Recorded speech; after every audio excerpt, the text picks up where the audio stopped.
All right, hello everybody, and welcome to the first non-standard episode of the GM Support Group.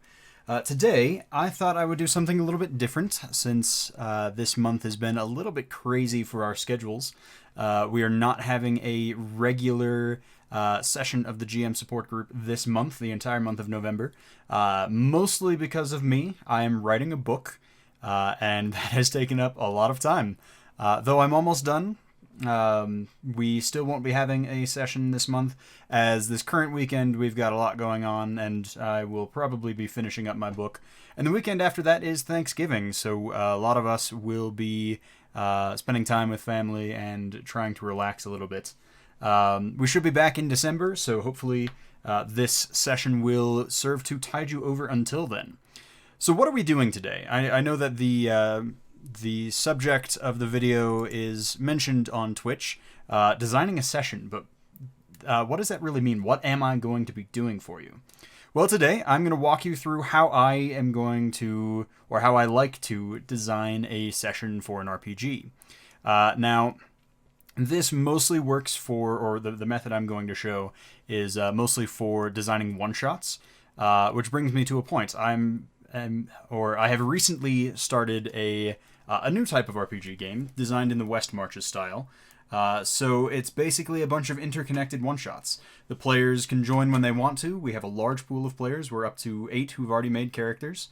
And they can request missions, and I can assign them missions, and so on and so forth. But they're essentially interconnected one-shots, which is a nice system for busy people. So today I'm going to be designing their first session. I already have a rough idea of what's going on.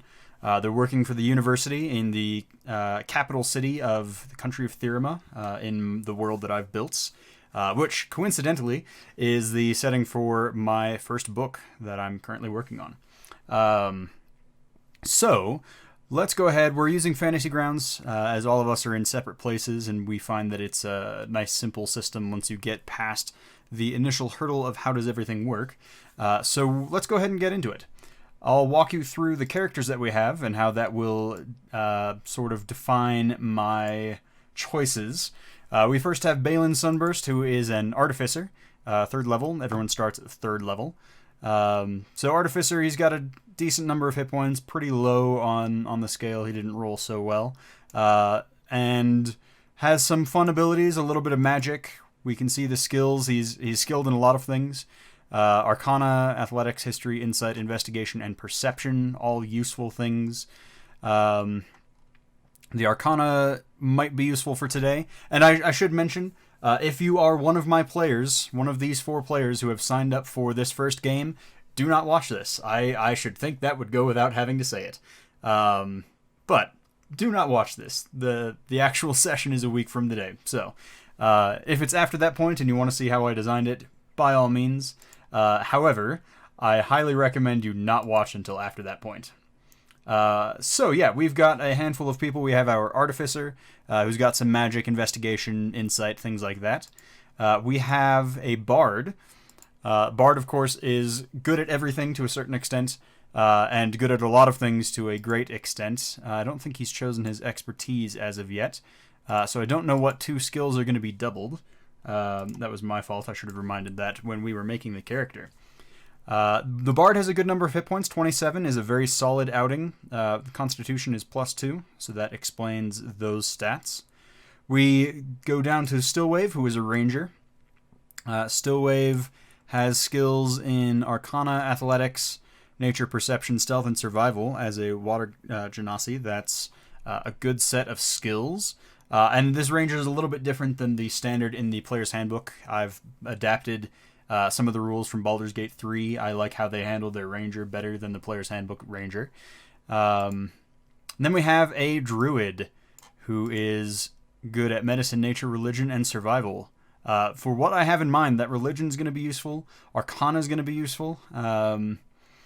Survival will be useful. All of those things I expect will be strongly useful. So, in Fantasy Grounds, I like to set everything up as a story. Makes it a little easier to follow. I've written one-shots that work like that before. So this is going to be The Idols of the Kuo-toa is what I'm going to call it for now. I don't know if this is going to be the final name of the one-shot of the session, but it's going to focus on the Kuo-toa. What I have in mind, roughly, I just have a base idea for the players to be requested to go and pick up a box full of relics for the university archives. It's down at some warehouse in the city of Antoli on the docks. Antoli resides on the Beiju Sea, so there is a lot of sea transportation. And the base idea of the session is that the players will make their way down to the warehouse, probably have to get past some guards, maybe some criminals who are hanging around, just to give them a feel for their characters at level 3. They'll get the relics, although they won't know exactly what they are unless they open up the crate, which they could. And once they head back outside, they're going to get ambushed. And my idea is that they will lose the box, the crate. Somebody will grab it, and I don't know too much about Kuo-toa, but I presume that there's going to be a solid Kuo-toa who can transport, or Misty Step, or something like that. That's a 6th level. That's maybe a little high. But knowing, yeah, we don't need to do one quite that powerful. So let's see. Is there a 3rd level? There is a 3rd level Kuo-toa, or a CR3 Kuo-toa. But the idea is that the box is going to be taken, and they're going to be led on a chase through the sewers that outflow into the Beiju Sea, which is going to be the easiest avenue of escape for the Kuo-toa. So, with that in mind, we need to make sure that we have a Kuo-toa adept, maybe a magical adept, who at least can cast a 2nd level Misty Step. Maybe they have a Ring of Misty Step, something like that. That would be very useful. And it doesn't have to be the sort of thing where the players end up in combat. If they want to get through this encounter by eventually catching up with the Kuo-toa and having a conversation with them and realizing that idols to the Kuo-toa are incredibly sacred as far as nature is concerned, they can do that. I have no issue with that. They just have to be able to speak whatever Kuo-toa speak. Let's see. What do Kuo-toa speak? They speak Undercommon. Well, that's going to be interesting. Let's see if any of our 4 players speak Undercommon. We have... Ooh, well, Balin speaks a lot of languages, but Undercommon is not one of them. What about Vinfair? Vinfair speaks Undercommon. Excellent. The Bard speaks Undercommon. That will make things easier for them. So they can definitely do that, should they choose. Stillwave speaks Common and Primordial, and Dr. Kang speaks Aquan, Common, and Draconic. All right. Yeah, so I think they've got a good set of languages that they know and that they can use. So that 2nd avenue, 2 possibilities. I always like to give them a way out of combat, because combat isn't something that always has to happen. So we need to figure out how to make this all work. So let's go ahead and start here. We're going to set up our story, introduction. I like to do a 3-act structure. For one-shots, I find that it works pretty well, with each act lasting roughly an hour. That way, if one goes a little long, one goes a little short, so you're still ending up around a 3-hour session. So just the basics. The players are basically hired to the job. They're not hired. They're basically introduced to the job by Master Archivist Karul. And I'll fill out more of this later. Act 1. Act 1 is going to be essentially finding the warehouse, or recovering the relics. That's a better word for it. Recovering the package. They don't know necessarily what's in the package. Karul doesn't have to tell them everything. He's in charge. So Act 1 is recovering the package. This will see them traveling... because this is the first session, it's going to have a lot of exposition in the first act. So they will travel from the university, which is, let's see, about 3 leagues away. Which, assuming if they don't take faster transportation, that'll take them 3 hours to get to the city. So they travel from the university to Antoli, and I'll explain and describe scenery and all that sort of thing. They'll need to find the warehouse where the package is supposed to be transferred.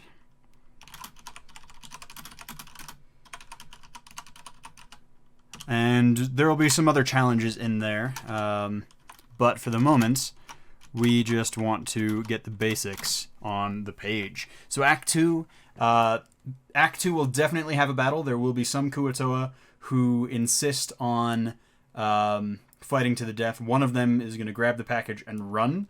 The others, because this package is so important to their religion, they will fight to the death. They would rather die than let the players catch up to the courier. The courier is going to run to the sewers. So I expect Act 2 will be the ambush and the start of the chase, at least the city surface piece of the chase. So let's call this ambush. Piece of the Why chase. Did that happen? Interesting. All right, we're going to call this ambush. I think I know what that happened. I had my mouse on the wrong screen. So, players are ambushed by a group. What do you call a group of Kuo-toa? That's a good question. A group of Kuo-toa we're going to call a cluster. That sounds good. By a cluster of Kuo-toa.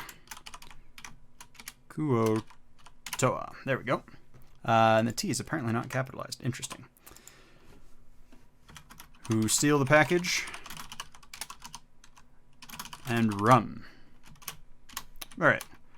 We then go to Act 3, the chase. And Act 3 can have essentially a couple of different ways out of it. They're going to chase through the sewers. It's going to be a lot of, because I'm assuming the Kuo-toa is faster than them, because they're going to be delayed by combat, and they know which direction they're going. It's going to be a lot of trying to find the right paths, searching through the sewers, and so on and so forth. So it's going to be the chase, and eventually they will meet up at a landing in the sewer, kind of a cave piece, where the sewer runs into the Beiju Sea. And that's where the final confrontation will happen. Whether or not they choose to talk it out, or they choose to fight it out, is up to them. But I'm going to try and give in Act 1 and Act 2 a couple of clues to make sure that they have that second option available. So we'll get to that in just a minute. The players follow the Kuo-toa into the sewer network. And there will be a rear guard. They should have to fight a couple of groups of things. And let's see, they fight a rear guard. Maybe some... Yeah, there are creatures that live in the sewers as well. So let's say that there's a crocodile. They might have to fight a crocodile or two as they run through. We'll make both of those encounters, and you'll get to see a little bit of how that works. All right. So let's see. Fight a rear guard or a crocodile, and eventually catch up with the Kuo-toa. And there will be enough Kuo-toa that it should be a serious threat, potentially a deadly threat, should they decide to fight, especially because they won't have time for a long rest, or, sorry, a short rest in between. But it shouldn't be a fight that necessitates someone dying, if they choose to fight. Larger cluster of Kuo-toa. Alright, and then we have the conclusion.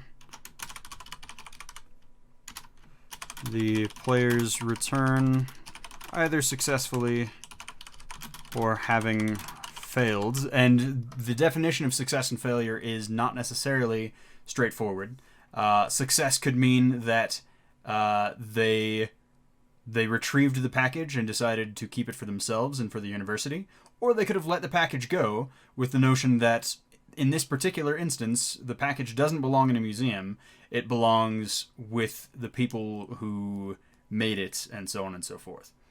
And failure would be either losing the relic when they don't have all the pieces of information, or somebody dies. which of course would be the worst case scenario. I try not to let anyone die in the first session, but I've come close. More close than I would like to admit. So, players return either successfully or having failed, and are debriefed by Karul.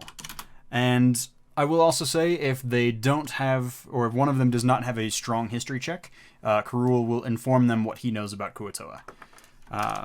This can be where the info dump on Kuo-toa occurs, if not before. Alright, so we have our basic outline. Now we're going to go in and fill all the pieces. So for the introduction, what I like to do is have an actual text box. In this case, it's going to be Master Archivist Karul. He's going to say, we have a simple job for you today. A courier run to retrieve a new acquisition for the archives. Okay, that is the basic of this session. Which do I want to use? We'll use that for the moment. For the moment, though, let's go ahead and actually make some of these encounters. In Fantasy Grounds, there's a really nice way that you can do it. There's actually an Encounters button. We can go ahead and open this up. And I'm going to make a new folder for what we will call the Idols of Kuo-toa. Alright. And I can scroll down to that. And now we're going to make our new encounter in here. We have Encounter 1. This will be the ambush. And we might want to make a couple of encounters depending on what they might do in Act 1. But I'm pretty good at reading how the players work, and most of these sessions, or a lot of these sessions, will be on Rails, at least the ones that I design wholly for story. But let's go ahead and make the ambush. I have an extension installed that will calculate the encounter difficulty. This is a rough calculation. It's not perfect. But we can go ahead and slap in, let's just see what 4 Kuo-toa do. They're only a CR1, 200 XP. If we calculate the encounter difficulty, that should be easy. I made some notes last night. Not there. Let's see. Yeah. So I was thinking of doing an easy, a couple of mediums, and a deadly in the sewers.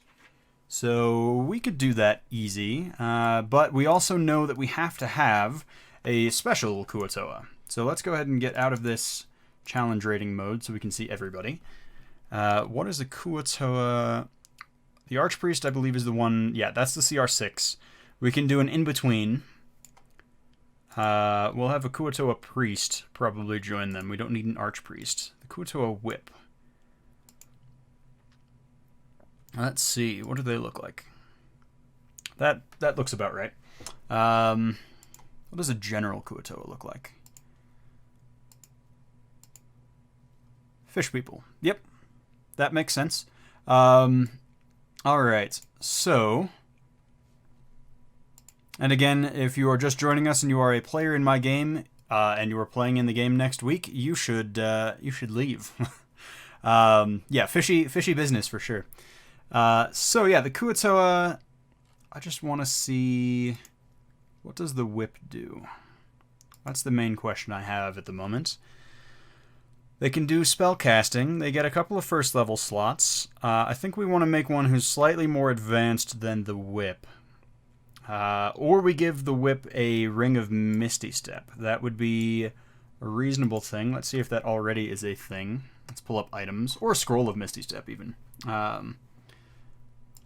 might be better. Let's just look up Misty Step in the items and see what we get. Scroll of Misty Step. Alright, that's an uncommon scroll. It's 166 gold. If I were to make a magical item that was a Ring of Misty Step that could be used once per day, I'd probably make it about a 500 gold thing. And let's see. What type of spell is Misty Step? I believe it's Conjuration. I can open it here. I forgot about that. Yeah, it's Conjuration, 2nd level. Some druids, warlocks, wizards, and etc. can cast it. So, yeah, it's reasonable that they'd have a Ring of Misty Step. Alright, so let's go ahead and actually start. One of the other things we can do in Fantasy Grounds is create parcels. And in this case, we're going to make a new group. This group is Idols of the Kuo-toa again. And we're going to go in here, and we're going to create a parcel. And this is how I will portion out loot. This is Ambush. Actually, no, the parcel for Ambush is fine. They're only going to have... We're going to drop the Kuo-toa Whip in there. That should make it a significantly harder challenge. That's medium. Perfect. Perfect. And actually, I probably want to vastly increase the number of Kuo-toa they have to face, because ideally, they won't be facing the whip itself. The whip might cast a spell at the very beginning and leave. Medium encounter, that's probably fine. So 6 and the whip. I like that. That works. It would be a hard encounter if the whip stayed and fought, but the whip is not going to stay and fight. And actually... if the whip stays and fights, it should be a very hard encounter. So we'll make it 7 regulars and the whip. Let me just make sure this is still not too... yeah, that should be fine. All right. So let's get the whip back in there. We have our ambush prepared. All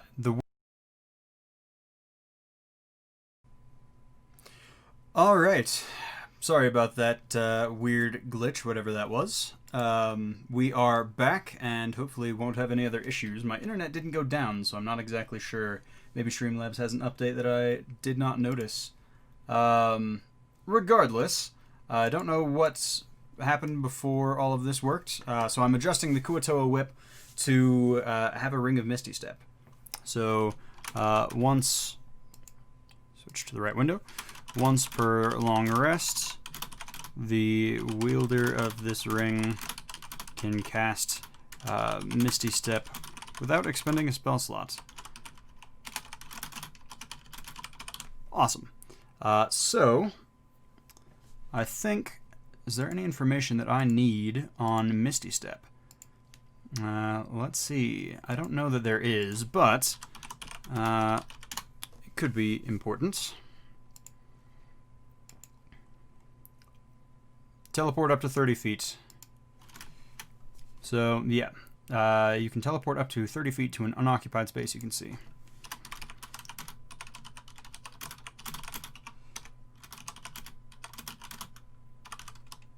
Unoccupied.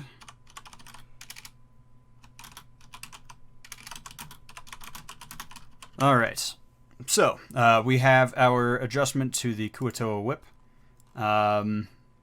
They can cast Sacred Flame, Thaumaturgy, Bane, and Shield of Faith. That Shield of Faith is going to be useful. Alright, that looks good to me. Kuo-toa Whip is in place. The ambush is in place. And if we check the encounter difficulty, if they have to fight all of them, it will be a hard fight. But what we may also do is create a secondary encounter that has a couple of other Kuo-toa in it that can come in as backup, just in case the players do better than I thought they might. So let's go ahead and ambush part 2. And we'll just give them a couple more Kuo-toa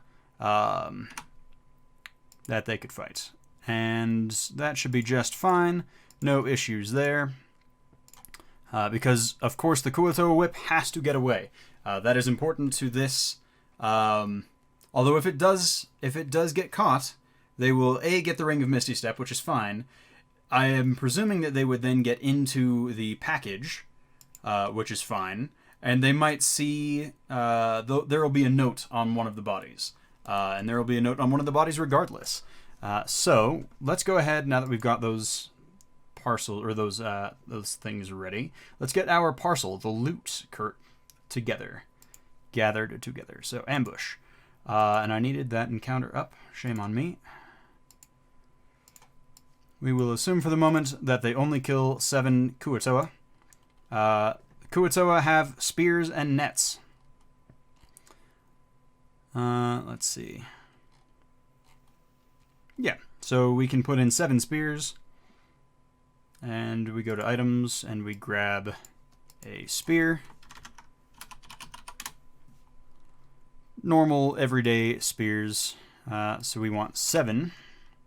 They'll have a little bit of money on them, not much, probably between the 7 of them, 35 silver and maybe 12 golds, something like that. Not a huge amount for 4 players. They'll each get a few gold apiece, which is it's pretty good. That's a lot of money for a level 3rd character. So they have that, and we need to grab nets.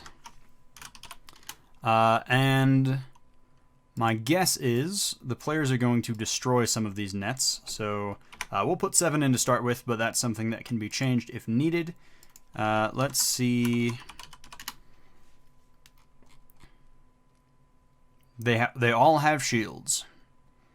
So we can just put in a handful of shields. And we're going to adjust these numbers. I'm going to roll a d4 and see how many shields will get broken in the fight. Okay, 1 shield gets broken. That's pretty good. And let's see about the spears. 2 spears. Alright, nope. 5. Alright, that's pretty reasonable. Starting loots, you know, they're Kuo-toa. They're challenge rating of a quarter apiece. Okay. And, yeah, the sunlight sensitivity we might have an issue with. But that will just make the encounter a little bit easier, so ambush 2 is probably going to happen now that I think about it. So let's go ahead and look at the encounters again. Ambush part 2, I have 3 more Kuo-toa coming. So let's get all of these numbers up to 10, and then we'll roll a d6 to see how many are broken. That works. Nets. Okay, well, we're going to say 5 shields are broken, and 4 spears. And then the nets will do in-game. So if they happen to cut their way out of 3 nets, then 3 nets will be not used. But they all will carry nets. And they all have shields, and I think that is good for the loot. However, we need a note. So, handwritten note.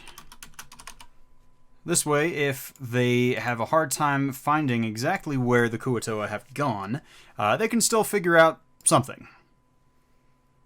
Alright, so I don't want this to be identified, which means that the players can't immediately see what it says. A handwritten note. Handwritten note. Let's make that a little better. The actual name will be Kuo-toa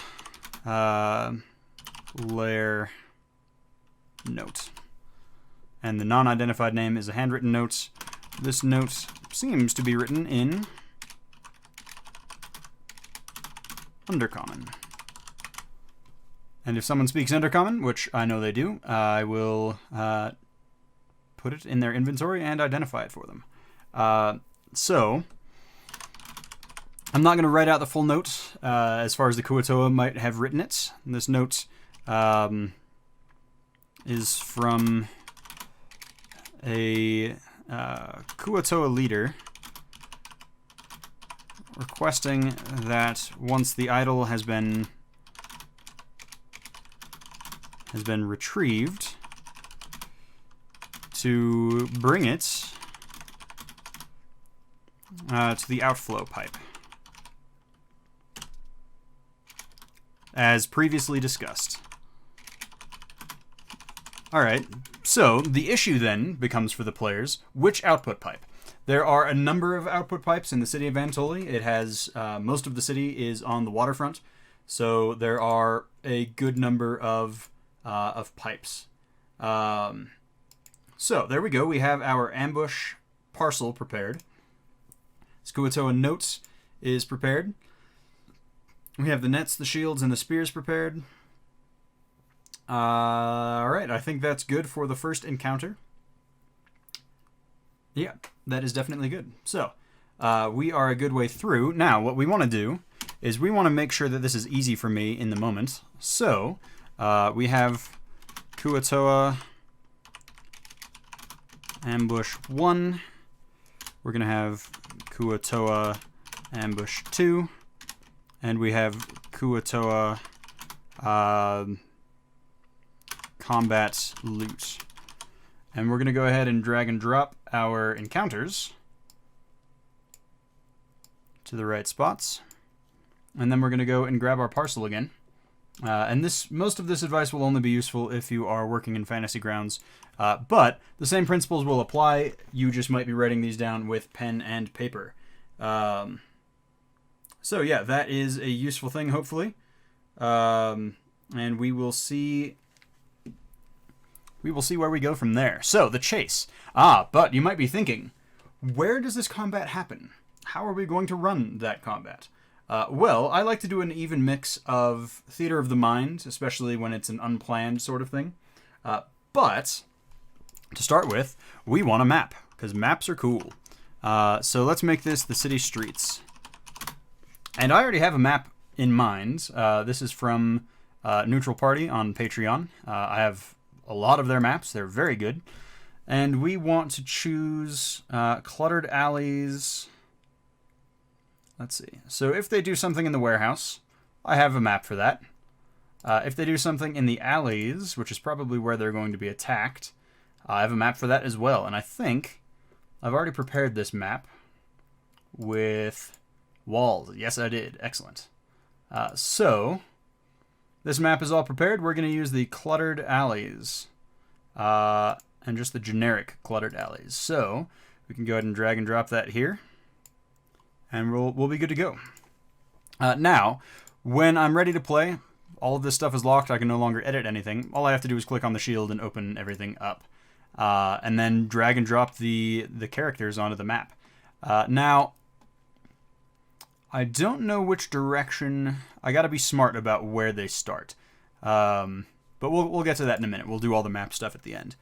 The chase, we have a couple of things that are going to happen. There could be a rear guard. Now, there doesn't have to be a rear guard. But we're going to make an encounter for them just in case. There's going to be crocodiles for sure. And there's going to be the... let's see. We need an end platform. That might be that will be an important map, but I'm not exactly sure if I have a good one for that offhand.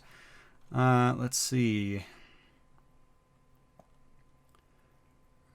Rocky Harbor. No, it's not quite a harbor. We have the sewer tunnels. I'm prepared for that. It's one of the reasons I'm setting it in the sewers.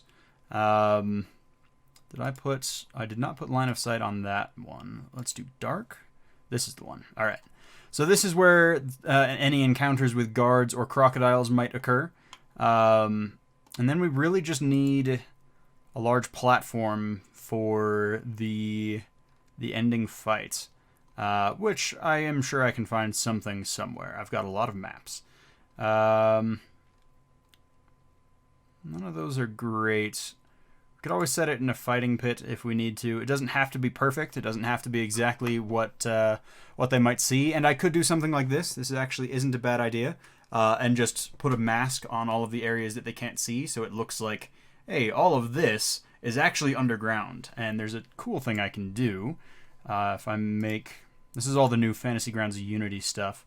We can adjust the time of day and make it dark down there. Ooh, pretty cool. So yeah, that's probably what we'll do. Is we'll do that adjustment to the map. So the city fighting pit will be the platform. We need the sewer map, and let me go grab that. Sewer tunnels, dark, and we need the platform map. And this map we're only going to use if they get in combat. Yeah, if they get in combat. So the city fighting pit at night. Ooh, that's already the right color. That could work. There's some lights. No, it should be dark down there. Kuo-toa do better in the dark. So we'll just use the city fighting pit generic map. And we'll put that in there. And we want to put in, this is going to be the boss battle, ? Because we don't know that it's going to happen.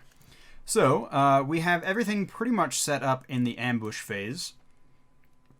We just need to set up the encounters for the rear guard, which we can do pretty quickly. It should be a pretty easy encounter. It shouldn't use up a whole lot of their resources. So, not city guard, rear guard. There should be at most 4 of them. This is kind of what I figure. What is the monitor?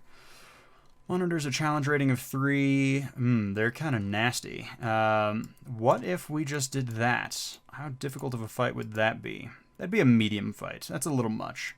If they were a slightly higher level, then that would be just fine, but I'm not willing to risk that at the moment. So let's try 4 of them and see how difficult that is. That's easy. All right.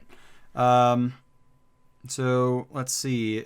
Medium changes at 600. So what if we have... No, we'll leave it at 4. 4 is a good number. So the rear guard. And I think I'm going to try and encourage them to talk this out. But you never know. We'll go ahead and set it up. Probably 2 crocodiles. That they are going to have to fight unless they can get around it. They have a druid, so you never know. 2 crocodiles puts it to the same difficulty. Actually, slightly easier than the rear guard. So we will... There we go. That'll be a medium fight. And we'll grab the crocodiles and take it over. And the boss battle, we want it to be tough. There's still going to be the same Kuo-toa whip that we created, who has the Ring of Misty Step that he can no longer use. So, I keep closing the wrong windows. Let's go ahead and create the boss battle, if there is one. I'd love for my players to get that they can talk things out, but you never know. This would be a great time for that. If they end up killing everything, they'll find a really depressing note. We'll see. Okay, back to the Kuo-toa. Kuo-toa. Alright, so we want the same Kuo-toa whip. And we want probably a second Kuo-toa whip. Different sort. That alone is a medium encounter. And then we're going to hand over a handful of regular Kuo-toa. So there will be... Let's see what 6 of them do. I think this will be a tough fight. That's a deadly fight. So deadly starts at 1600 XP roughly, and this is 1750. So let's drop that number by 1. That's still a deadly fight. I think that's fair. Let's see how many fights they've got. Ambush 1 is really 7 Kuo-toa. Okay, so they've got 1 fight. And then they've got a second fight that they have to do with crocodiles. The rear guard, I'm guessing they're going to try and sneak past. And then the crocodiles, they might be able to sneak past. I don't know what their druid has on hand, so they might be able to get out of it that way. But let's drop that number down again just to see. Okay, that's now a hard fight. I think I like that a little better if I need to. If it's too easy, I can always scale it up in the moment. But for now, I think that's pretty good. So we have a rough sketch of everything. Now we need to figure out some challenges outside of combat. Finding the warehouse is probably going to be a minor challenge. I have a whole act for that. They're going to be traveling from the university to Antoli, probably traveling on foot. What time of year did I say it was? I don't remember. Let's check the calendar. Okay, it is in the springtime. Spring starts on the 25th of Elfere, and summer doesn't start until the 16th of Alphocaean. So, challenges for Act 1. Now, this is This is something. It's a pretty open road. They could have an encounter at the gates with the guards at the gate. Maybe the guards at the gate want a bribe. That works. So they can either pay the bribe or talk their way through it. They have a bard. That should be useful. A lot of the guards are not necessarily the most honest of people. They don't get paid enough money for that, especially those who guard the gates. There's way too much trouble to not try and get a little bit of silver out of some people. And this is an interesting looking group. We have an elf, we have a half-elf, we have a water genasi, and we have a turtle. So, definitely an interesting group. So, we have an encounter at the gates. Guards want... Let's see how much money they have. That's a good question. I can check in the party sheets. Balin, who doesn't have Dr. Kang, did not give himself his money. Alright, Dr. Kang, we can fix that real quick. You were a hermit. Maybe you didn't have money. You have 5 gold. That explains it. Oh, he didn't give himself any. No, he gave himself that. Okay. Well, we'll write him in his gold. He's got 5 gold. And that should be better. Now, if we check again... They have 40 gold between them. Based on the way that they're dressed, the guards might try and get a couple of gold out of them. So let's say guards want 2 gold. That's a good sum for everybody. Guards want 2 gold. This can either be paid, or the players can attempt a charisma test. And in this case, they could do whatever they want. They could try and lie their way through. They could try and persuade the guards not to work with them. They could try and intimidate the guards, whatever they want to do. But we're going to set the DC, or the difficulty, to a... That's a good question. They should be able to pass pretty easily. The bard gets... on his persuasion, and if he makes that, he gets at least a +6. So on average, he'd roll an 11, plus 6 is 17. We can make it a... let's make it a 13. To pass without paying. Alright. Reasonable. What other challenges could they encounter on the road?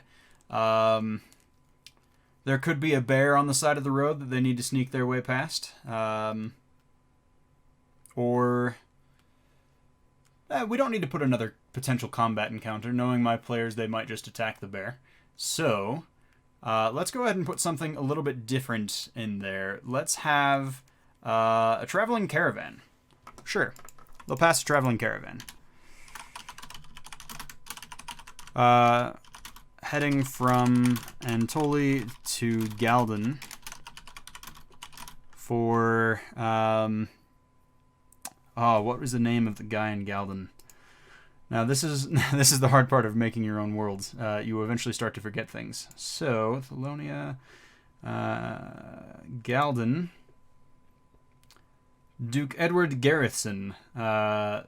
So they are traveling for the Duke's son, the Marquess Geoffrey Garethson.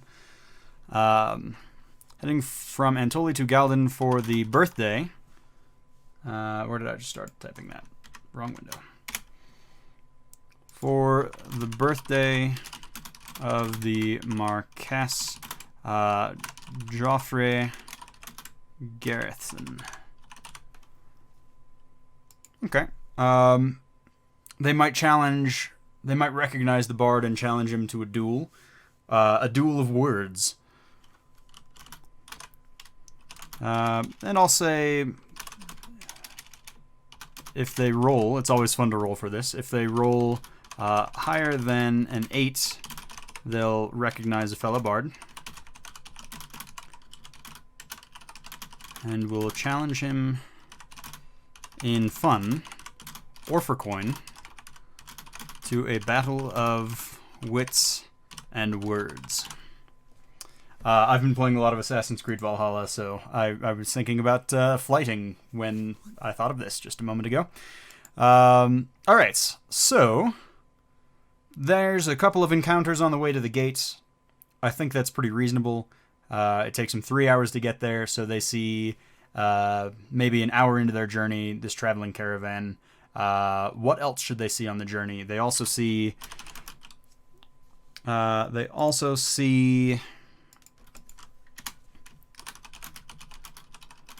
a handful of monks,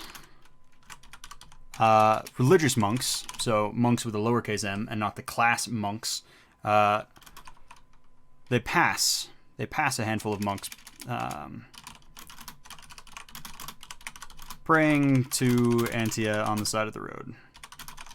Antia is the god or the goddess of nature. Goddess of nature. Let's see.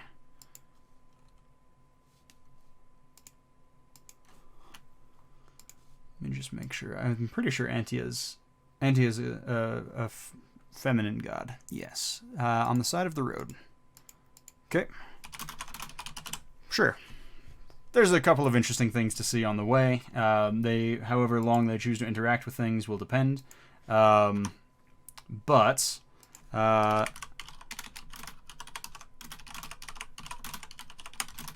I have to answer a message.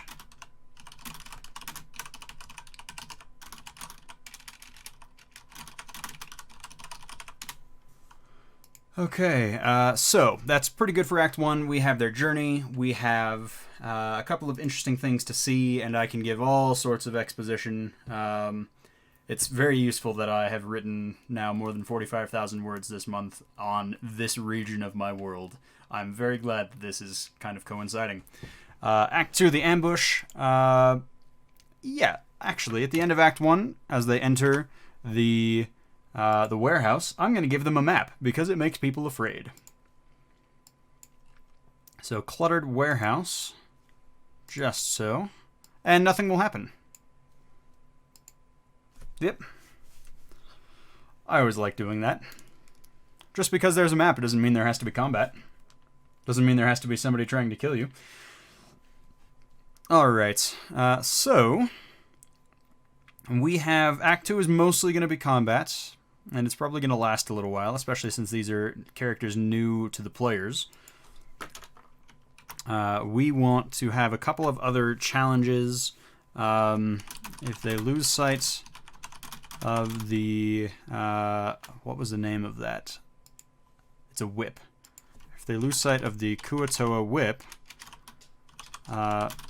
they can speak with locals or try to track footprints.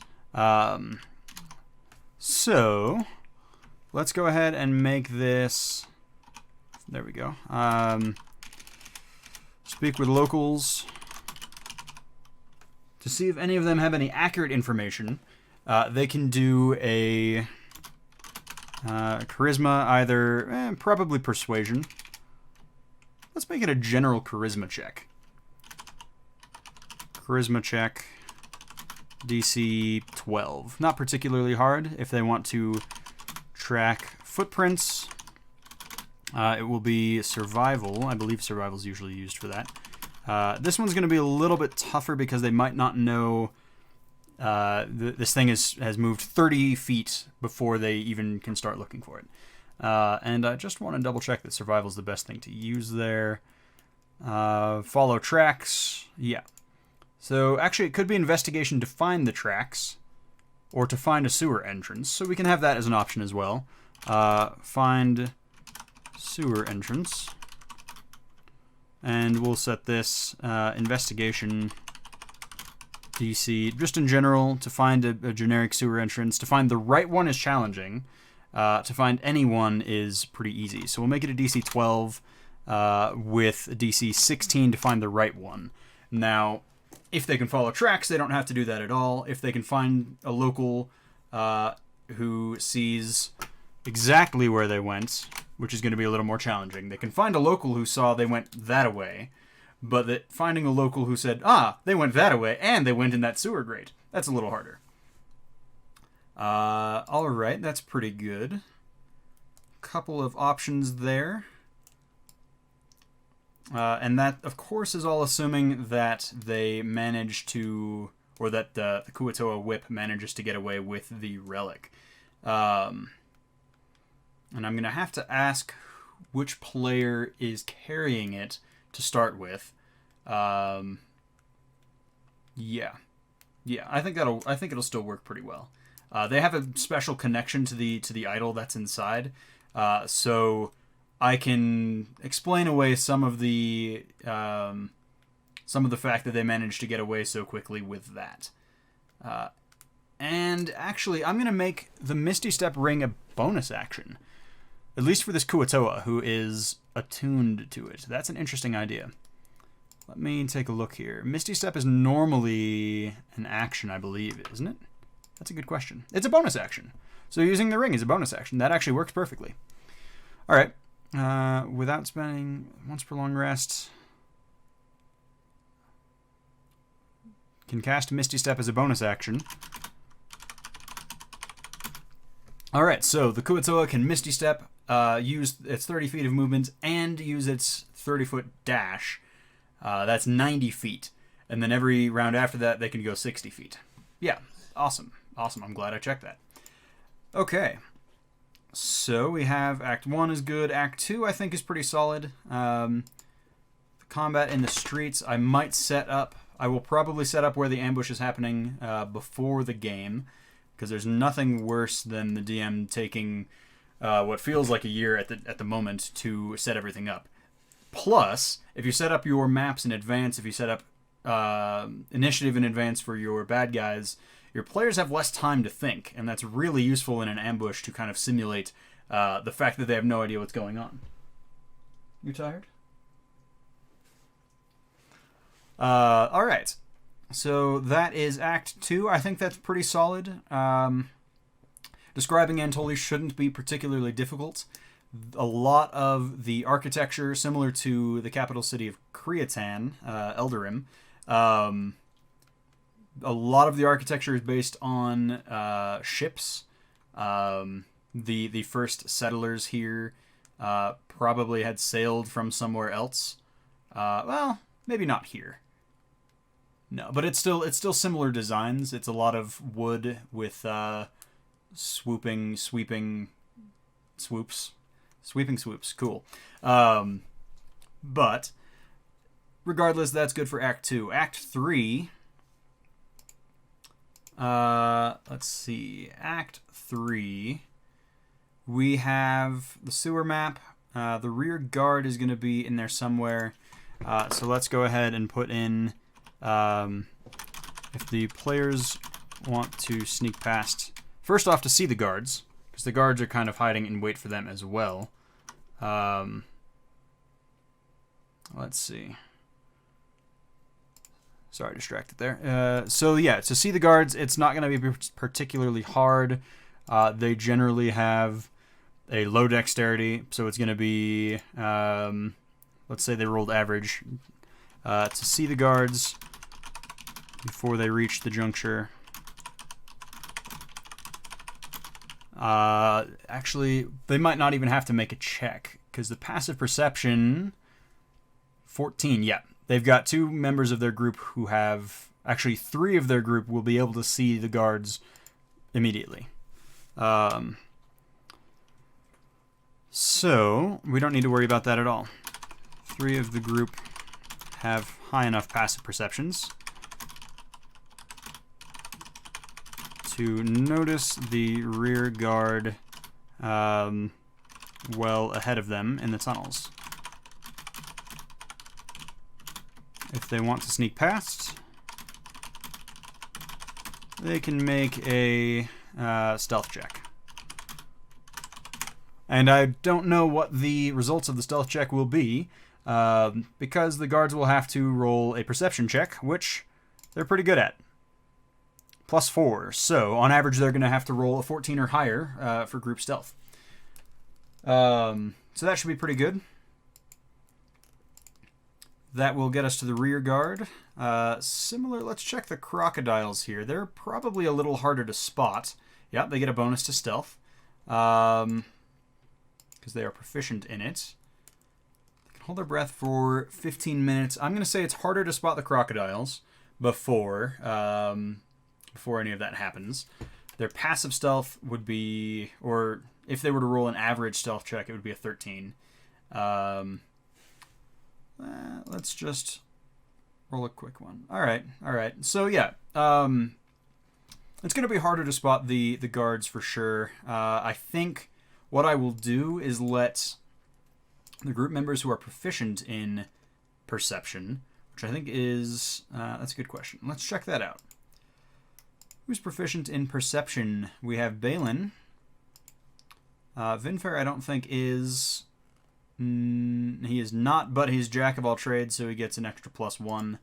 Stillwave is indeed proficient in perception. And Dr. Kang is not. So we have half the party. Alright, so half the party is proficient in perception. +4 and +5 respectively. Let's say they roll a 15 and a 16 then. There's a pretty solid chance, as long as they roll above average, that they'll spot it. I'll make it a DC 15. We'll make it a DC 16. Because they should be pretty hard to spot. They're floating among the sewage. It's a rather pleasant notion. As the group walks through the tunnels, through the sewers, the proficient people in perception may make a DC 16 perception check to spot a trio of crocs. And then what they choose to do with that is their choice. The crocodiles cannot speak a language. They are not intelligent enough for that, but Dr. Kang is a druid. And I don't know what spells Dr. Kang is expecting to take along for the ride. Absorb elements is not taking animal friendship. He made a joke about that.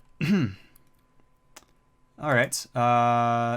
He's not taking speak with animals either. It's a ritual, so if they spot it, he could speak with animals.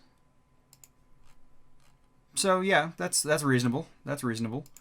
Okay. Otherwise, it's going to be combat. If they make noise and nothing works out too well, then it will be a fight. All right. Let's see. So that's pretty good on the rear, or the crocodiles. We have our platform map. Let's go ahead and set up the maps, actually, because I think that's really the only thing we have left. I know enough of the lore about Kuo-toa myself, so I don't need to worry too much about exactly how they work. So let's see. And a lot of this stuff I like to ad-lib. I don't like to do a whole lot of writing of the dialogue in advance. That's not really my style. If it's a really, really important story thing, sure. Yeah, that should be pretty reasonable. Okay. So, we have our maps. I don't need to do anything with the cluttered warehouse. The city streets. Let's look at this again. We know that this Kuo-toa needs to be able to see 30 feet to dash away, and I want him to be able to go off the map. Let's quickly take it out of line of sight mode just so it's a little more obvious. If the ambush happens here, he can Misty Step. Actually, what he'd probably do if he was there, he'd run. He'd dash then from there down to there. Well, yeah, down to somewhere around there. And then he'd Misty Step another 30 feet. And that's kind of an awning so he could see. And he'd now be out of sight of the players. So that's pretty reasonable. We could have the ambush happen there. The warehouse is up this way. The players come down here. Yeah, I think that's pretty reasonable. So, what I'm going to do is Yeah, let's go ahead and shrink this down a bit. And let's go ahead and put on the combat tracker our first encounter. Actually, I'm gonna wait on putting them on the combat tracker, but I can drop a pin. Let's go to the notes to remind myself. Ambush happens here. It's not public. That's perfect. All right, so the ambush happens there. We got a pin. Let's add another note. Fantasy Grounds is great. Being able to do all of this stuff without having to have a physical map is absolutely fantastic. Kuo Toa runs this way. All right, and we want him to head down there. So where'd that note go? He runs that way. And we'll make another note. Once he's there, he runs down further south and tries to duck out of the way as quickly as possible. Escapes off the map and out of view. Escapes off the map. Escapes out of view. Combine the two. Escapes out of view. Perfect. And we'll have him duck around that way once he is done Misty Stepping. So, I think that'll be pretty good. We know where all of that's going to happen. We can go to... That was the city streets. We have the loot all prepared. There's the notes, a little bit of gold, and some silver. And we can go down to the chase now and the sewer map, which is all prepared. Let's take it out of line of sight mode for the moment. Make that a little bit smaller.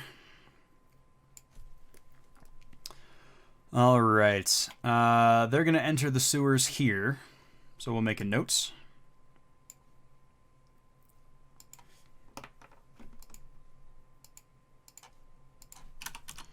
Enter the sewers. Perfect. And the rear guard, we're going to use the same map and just pretend that it's different places. Players have good imaginations. That's why they play D&D. So yeah, we can just use this map in general, but if they want to know where they entered, it would be there, and they'd go off the map eventually and come into other parts of it. All right. Sorry, I just got to check something real quick. Let's see. All right, I think I'm all set for the moment. That map looks pretty good. I don't think there's anything I really need to do with that in advance. I just need to see how big crocodiles are. That's probably a good idea. We're just about done with the stream, I think. Hopefully, I'll be posting this in all likelihood next week after the session has happened, so that anyone can watch, and hopefully the technical difficulties we had in the middle does not remove or did not cause issues with so crocodiles are big. That could be a slight problem because this map is small. But we'll deal with that when the time comes. It's just something that I like to be aware of right now. All right. The last thing we're going to do is get the platform map going. I'm going to put on the mask so that the players cannot see everything. Let's see. We need to enable the mask. And we need to unmask. I don't remember how all of these controls work. Unmask that.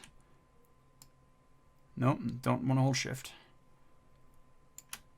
So, is it Alt? It is, but I need to be a little more careful.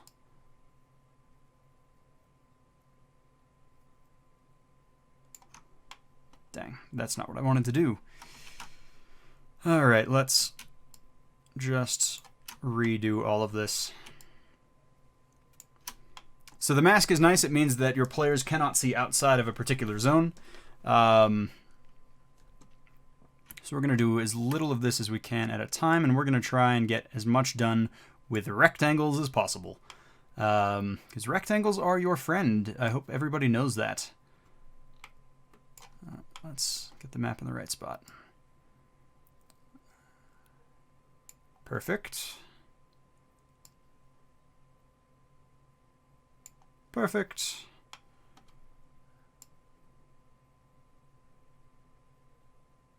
Perfect. All right, we're getting there.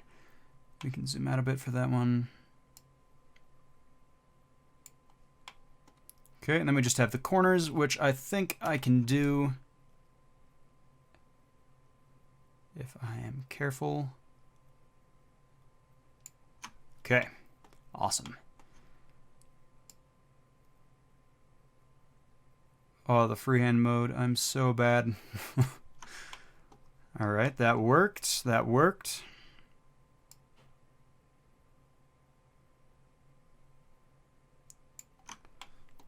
One more to go.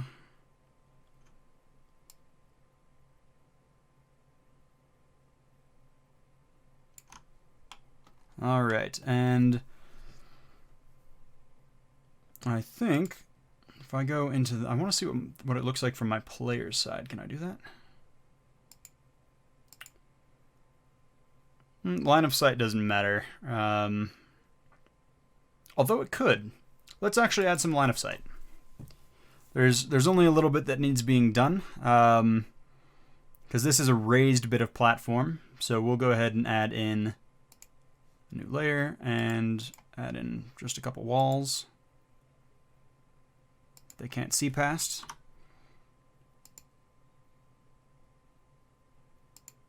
Perfect.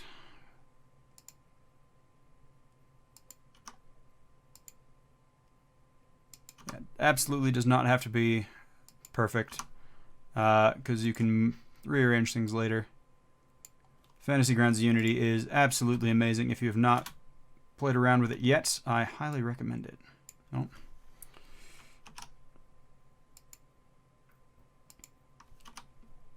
Just a couple more to go. And if I drop a test player on here, we can take a look at it. One more. Okay, so that should work for the walls. They shouldn't be able to see past that. And what is that? Illusionary wall, gotcha. All right, so we go into play mode, we activate line of sight, and let's just grab Balin Sunburst. The grid is wrong. That doesn't help. I gotta make sure that that's not the case, because that will be important. Go in here, now draw the grid. Grid also doesn't have to be perfect. We want to nudge it a little bit. That'll do. And I don't like having it, there's already a grid on the map. I just make it transparent, because you don't need two grids. Perfect. Alright, we need to have walls around the outside bit too. I should have known. Okay, I can do that real quick. Not a problem. Back to line mode. To there, to there, to there, and so on.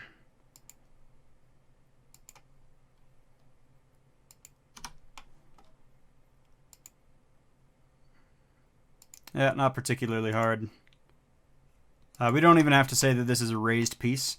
Could be more that the tunnels go in and up a little bit of stairs, and you just can't see outside the tunnels. Which is fine, too.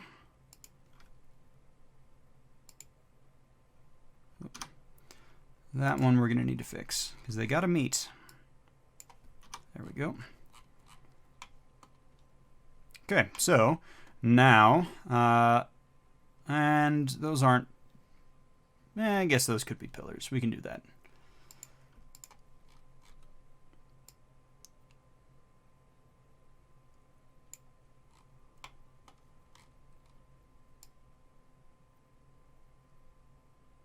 Some pillars. Not going to be perfect. They don't need to be. And to the last one. Okay. So now, if we go into play mode, and take a look at how all of this works. We can select Balin, and he walks in, and now he can see the whole place.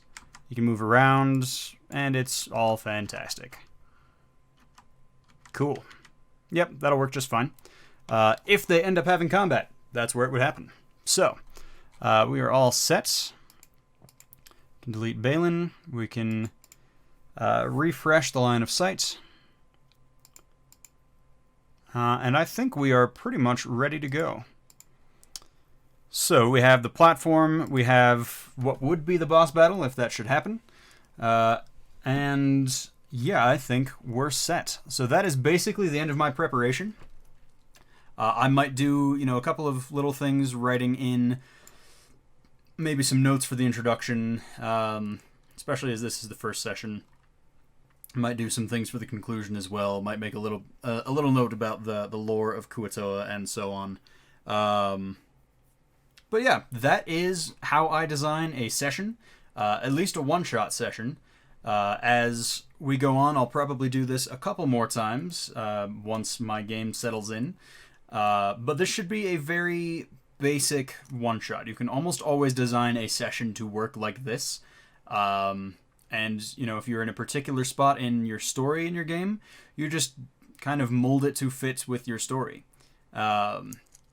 If I'm writing the players want to take a job from a message board, I'd write something like this, but it would be more focused on their characters than just a go check out all this Kuo-toa stuff.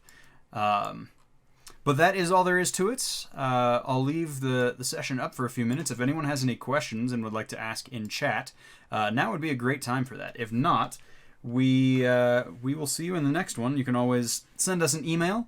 Let me actually pop that up on screen here. You can send us an email at GameMastersAnonymous@gmail.com with the subject line Q&A 2020. And in our next regular GM support group session, which will be sometime early December, we will do our best to answer those. You can also ask questions in the YouTube video. This will be posted up on YouTube in about a week, so you can check that out there if you want to as well. We'll give it another 30 or so seconds to make up for lag time in Twitch before we shut things down. But hopefully, for those of you who are watching later on YouTube, this was useful for you. If you did find it useful, I recommend that you follow us on both Twitch and on YouTube so that you can keep a close eye on what we're doing. Our schedule for the time being has been a little bit sporadic, and I apologize for that. But I'm not writing a book next month, so December should be a little better, although we do have the holidays coming up as well. Starting next year, though, in 2021, we should be able to stick to a more regular schedule. All right. Well, I think we're going to go ahead and leave it there for today, so thank you all so much for watching and joining in, and hopefully you learned a little something, and I will see you in the next one. Bye.